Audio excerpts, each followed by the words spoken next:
دوستو قرض لینا اسلام میں پسندیدہ نہیں ہے۔ نبی کریم علیہ الصلوۃ والسلام نہیں چاہتے تھے کہ ان کے امتی قرض لیں، اس لیے رسول اکرم صلی اللہ علیہ وسلم ایسے شخص کا جنازہ خود نہیں پڑھاتے تھے کہ جس شخص کے اوپر قرض ہو۔ اس کی اہمیت کو بتانے کے لیے کہ ایک مومن پر قرض نہیں ہونا چاہیے، لیکن پھر بھی انسان پر مجبوریاں آتی ہیں اور انسان کو مجبوراً لون لینا پڑتا ہے، اور جب کوئی شخص لون لے لیتا ہے تو پھر بعض اوقات اس بیچارے سے ادا نہیں ہو پا رہا ہوتا، تو وہ اس وقت بڑی مشکل میں ہوتا ہے، بڑی پریشانی میں ہوتا ہے، اور جس شخص نے قرض دیا ہوتا ہے وہ اس کو ستا رہا ہوتا ہے، اس کو تنگ کر رہا ہوتا ہے، بلیک میل کر رہا ہوتا ہے، دھمکیاں دے رہا ہوتا ہے۔ حالانکہ شریعت میں یہ چیز بھی بڑی ناپسندیدہ ہے کہ کوئی جس نے قرض دیا ہو وہ دوسرے کو زیادہ تنگ کرے،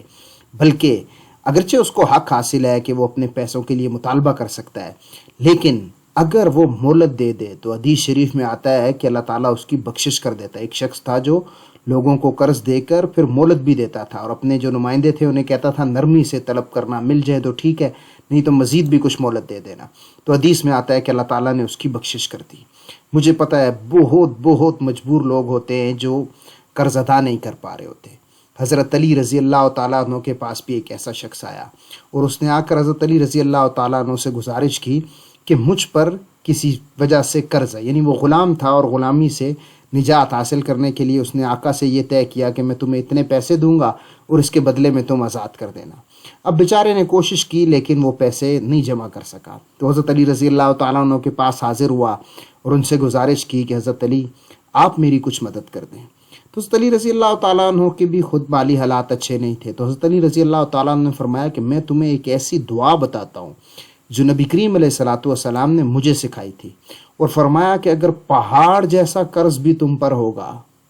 تو وہ ادا ہو جائے گا۔ دوستو یہ وہ دعا ہے، لیکن اس سے پہلے میں آپ کو ایک بات کہنا چاہوں گا۔ ہم میں سے بہت سے لوگوں پر قرض ہوگا، اور بڑا محدود سا 2000 3000 5000 روپے،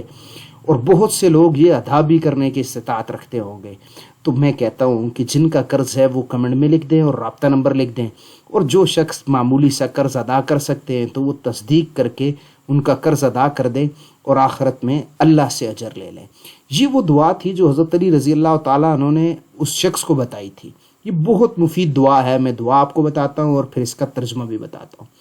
دیکھیں یہ دعا ہے، اس میں سب سے پہلے آتا ہے اللہم، اس کا مطلب ہے اے اللہ،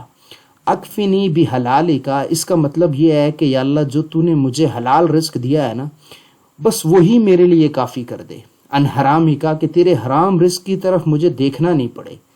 وَأَغْنِنِي بِفَضْلِكَ، اور مجھے تو غنی کر دے، مستغنی کر دے، لوگوں سے بے نیاز کر دے، بِفَضْلِكَ،